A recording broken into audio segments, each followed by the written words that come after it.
মকর পরব আছে, তার কারণ সংক্রান্তি, পুণ্য স্নান, মহাকুম্ভের পুণ্য স্নান, ত্রিবেণী সঙ্গমে সেই সব ছবি আপনাদের জন্য থাকবে। আমার সহকর্মী তুলে আনবেন সেখানকার এক্সক্লুসিভ কিছু ফুটেজ। 144 বছর পরে এই মহাকুম্ভ, অর্থাৎ সেদিক থেকে দেখতে গেলে স্বাধীন ভারতে প্রথম মহাকুম্ভ।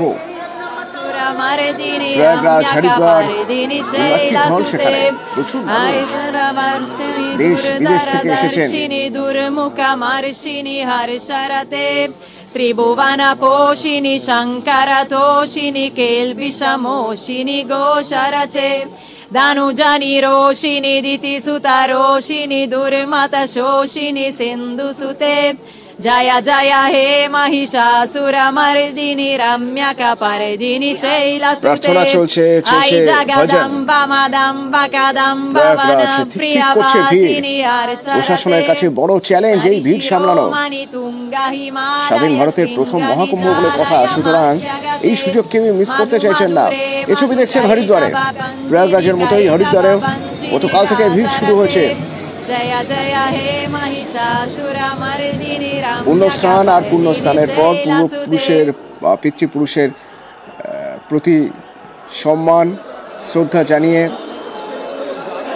দীপ ভাসিয়ে দেওয়া হচ্ছে। আমার সহকর্মী অমিত কুমার সিং প্রয়াগরাজ থেকে প্রয়াগরাজের ঠিক কি ছবি তা তুলে ধরেছেন, একবার দেখুন। संगम में पवित्र स्नान करने के बाद तमाम महामंडलेश्वर साधु संत वापस अपने अखाड़ा की तरफ प्रस्थान कर रहे हैं। मैं उनके तमाम रथ यहाँ पर आपको दिखा रहा हूँ और ब्रह्म मुहूर्त में ये तमाम साधु संतों ने आकर यहाँ पर पवित्र स्नान त्रिवेणी यानी संगम में किया है। और जितने भी यहाँ पर महामंडलेश्वर या साधु संतों से हमारी बातचीत हुई है, धर्म ध्वजा को आप देख पा रहे हैं, वो सभी साधु संतों का साफ साफ ये कहना था कि जो इस बार की व्यवस्थाएं की गई थी वो व्यवस्थाएं भव्य दिव्य तरीके से यहाँ पर की गई है सरकार की तरफ से।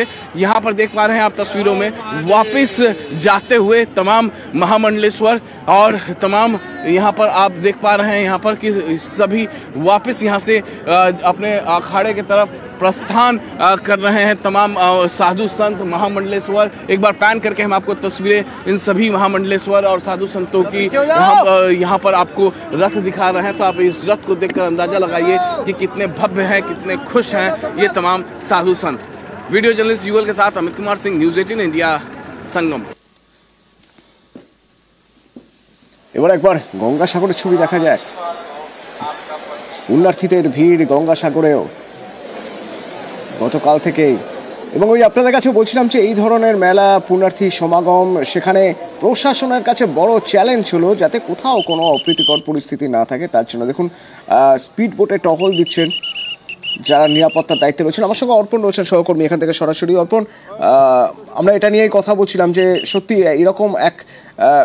এইরকম পরব, এইরকম উৎসব, সেই উৎসবে মানুষ সামিল হচ্ছেন, সবাই তো ফ্রিলি সেখানে সামিল হতে চাইবেন, মাথায় কোনো টেনশন রাখবে না।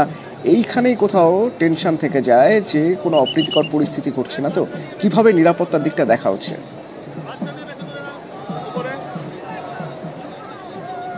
একদমই অতনু, মহাযোগ বলা যেতে পারে। এই মহাযোগে যারা সাগরদ্বীপে এসেছেন তাদের নিরাপত্তা দেওয়াটাই সব থেকে বড় একটা চ্যালেঞ্জ প্রশাসনের কাছে। আমি রয়েছি এনডিআরএফের একটি স্পিড বোটে, যারা 24 ঘন্টা এই সাগরের জলে ভেসে বেড়াচ্ছেন। শুধুমাত্র আমার বাঁদিকের যারা রয়েছে, আমি বলবো সুব্রতকে ছবি দেখাতে, তাদেরকে কিভাবে তাদের কোনো বিপদ না হয়। যারা পুণ্যার্থী এসছেন তারা নিজেদের মতো করে তারা এখানে স্নান সারবেন, তাদের পুণ্য যে কর্ম সেগুলো করবেন। তুমি জানবে দেশের বিভিন্ন প্রান্ত থেকে এসছে মানুষজন, তাদের প্রত্যেকের নিজস্ব রীতি রয়েছে। তাদের রীতিতে তারা যেমন তাদের পিতৃপুরুষের শ্রদ্ধার্ঘ্য জানাচ্ছেন, তেমন তার পাশাপাশি এই যে সাগরের পুণ্য স্নান, তারপরেও বেশ কিছু ক্রিয়া থাকে, সেটা সম্পূর্ণ হয় এই সাগর তটে। এই সাগর তটে যারা স্নান করছেন, যারা আসছেন, যে সব পুণ্যার্থীরা আসছেন, তাদের নিরাপত্তায় যেমন এনডিআরএফ রয়েছে, তেমনই সাধারণ যারা এলাকার যেসব স্বেচ্ছাসেবী সংস্থা তারা এসছেন, এবং তার সঙ্গে অবশ্যই তোমাকে বলে রাখবো পুলিশ প্রশাসন এই সমস্ত সাগর দ্বীপ তারা যেমন ড্রোনের মাধ্যমে, সিসিটিভির মাধ্যমে এবং অবিরাম, যেমন এনডিআরএফের যারা রয়েছেন তুমি শুনতেই পাচ্ছ যে অবিরাম তারা হুইসেল বাজিয়ে যারা দূরে আসছেন তাদেরকে নিষেধ করছেন যে জোয়ারের সময় কোনোভাবে দূরে আসা যাবে না, তা স্নান সারুন, নিরাপদে সারুন। এইভাবেই কিন্তু লক্ষ লক্ষ পুণ্যার্থী গতকাল পর্যন্ত যা পরিসংখ্যান তাতে 55 লক্ষ, এবং সারা রাত স্নান চলেছে, এখনো পর্যন্ত অবিরাম স্নান চলছে। আগামীকাল 6টা 58 পর্যন্ত এর মহেন্দ্রক্ষণ রয়েছে।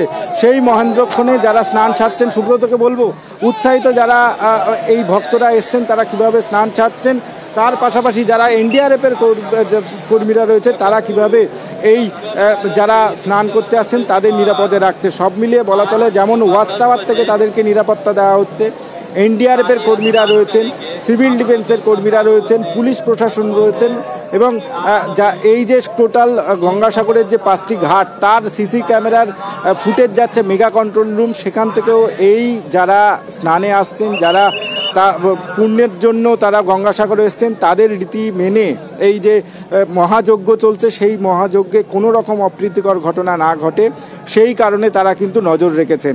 আর অবশ্যই ভোর থেকে যে ছবি তুমি যেমন প্রয়াগরাজের ছবি দেখাচ্ছিলে, গঙ্গাসাগরের ছবি কিন্তু এতটাই সুন্দর, এবং যারা এসছে লক্ষ লক্ষ মানুষ তারা তাদের মতো করে পূজা এখানে করছেন, কপিল মুনির আশ্রমে যাচ্ছেন, আশ্রমে গিয়ে পূজা সারছেন, আর তাদের নিরাপত্তায় 24 ঘন্টা কাজ করে চলেছে পুলিশ প্রশাসন এবং তার সঙ্গে এনডিআরএফের কর্মীরা। অতনু, ধন্যবাদ অর্পণ। তো সেই যে জন্য এই নিরাপত্তার কড়াকড়ি, যে জন্য এত মানুষ ততস্থ হয়ে রয়েছেন, প্রশাসন তৎপর হয়ে রয়েছে, সেই শাহী স্নান কেমন চলছে একবার দেখে নেওয়া যায়।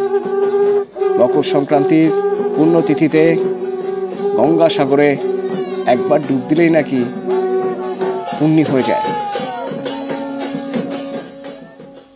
4 ঘন্টা লাইনে দাঁড়িয়েছি, তারপরে ট্রেনে তো প্রচুর ভিড়, নামখানা ট্রেনে, কিন্তু তাও পুণ্যর জন্য এসেছি। অনেক কষ্ট করে অনেকক্ষণ ধরে লাইনে দাঁড়িয়েছেন, তারপর সেই সুযোগ হয়েছে, পুণ্যের সুযোগ।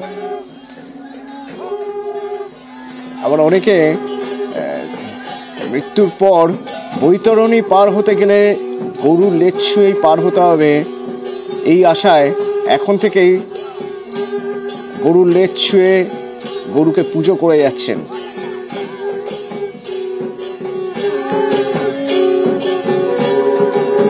भगवान कपिल मुनि के हम लोग चरणों में बैठे हैं, माँ गंगा की गोद में इस समय है। मकर राशि में भगवान सूर्य प्रवेश कर रहे हैं। इस पुण्य काल में जो भी व्यक्ति स्नान करेगा वो पुण्य का भागी होगा। और जितने भी श्रद्धालु, जितने पिलग्रिम्स आ रहे हैं यहाँ या प्रयागराज में, संपूर्ण सनातन धर्म से संबंधित रिलेटेड जितने लोग भी इस गंगा जी में स्नान करेंगे वो पुण्य के भागी होंगे, धन धान से संपन्न होंगे। कुंभ में नहाना, गंगा सागर में नहाना बात एक ही है। गंगा वहाँ भी, गंगा यहाँ, गंगा कण कण में उसका वास है, और उसमें जो स्नान करेगा वह हर चीज से संपन्न होगा।